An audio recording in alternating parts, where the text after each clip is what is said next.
의뢰인의 행복만 생각합니다. 법률 문제로 고민에 빠지신 분들에게 정확한 정보를 제공하여 현명한 선택을 하도록 도와드리는 소송 가이드입니다. 사기죄란 타인을 기망하여 재물을 교부받거나 재산상의 불법적인 이익을 취득함으로써 성립하는 범죄입니다. 이에 대한 형량은 10년 이하의 징역 또는 2천만 원 이하의 벌금에 처해질 수 있습니다. 특히 사기 행위로 취득한 이득액이 5억 원 이상일 경우 특정 경제범죄 가중처벌 등에 관한 법률이 적용되어 더욱 엄중한 처벌을 받을 수 있습니다. 따라서 이러한 사건에 연루되었을 때는 신중한 대응이 필요합니다. 사기죄는 신의를 저버리고 타인에게 착오를 일으켜 경제적인 이득을 취하는 중범죄입니다. 따라서 사기 사건에 연루되었을 경우 합의를 우선적으로 고려해보는 것이 좋습니다. 물론 합의를 한다고 해서 처벌이 면제되는 것은 아닙니다. 사기죄는 반의사불벌죄에 해당하지 않기 때문입니다. 그러나 합의를 위한 노력이 가명에 긍정적인 영향을 미칠 수 있습니다. 만약 자신의 잘못을 인정하는 경우 합의를 통해 가명을 받을 수 있도록 노력하는 것이 중요합니다. 다만 자신이 기망행위를 하지 않았음에도 불구하고 무조건 가명을 위해 사기죄로 합의하는 것은 주의해야 합니다. 이는 사기 행위를 인정하는 결과를 초래할 수 있기 때문입니다.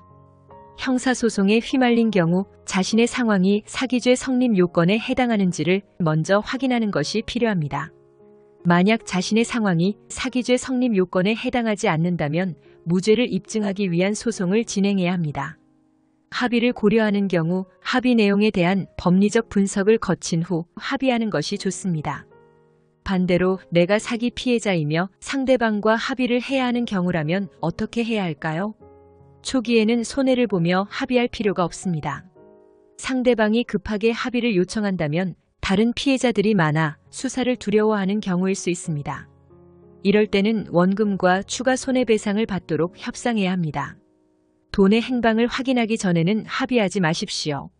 상대가 돈이 없다고 말해도 믿지 말고 계좌 내역을 받아 돈의 흐름을 철저히 확인해야 합니다. 의심스러운 부분은 명확히 해명받아야 합니다. 혹시 미회수 금액이 있다면 보증인을 세워야 합니다.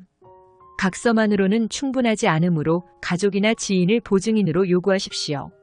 보증인은 재직증명서나 사업자 등록증으로 신뢰성을 확인해야 합니다. 지금까지 이야기한 것을 명심하시어 신중히 대처하시기 바랍니다. 소송 가이드는 법률적으로 문제가 될 수 있는 부분에 관해 상세히 설명을 드리고 그 해결책에 관하여 근거 법령 및 관련 법령을 제시하는 길잡이를 해드립니다. 항상 노력하는 자세로 의뢰인의 이익을 최우선하는 모습을 보여드리겠습니다. 소송에 대한 자세한 상담을 원하신다면 변호사 상담 신청을 누르시고 더 많은 정보를 보고 싶으시다면 소송 가이드 카페를 방문하시면 됩니다. 내용이 마음에 드셨다면 구독과 좋아요, 알림 설정 부탁드립니다. 더 좋은 내용으로 찾아오겠습니다. 꼭 승소할게요.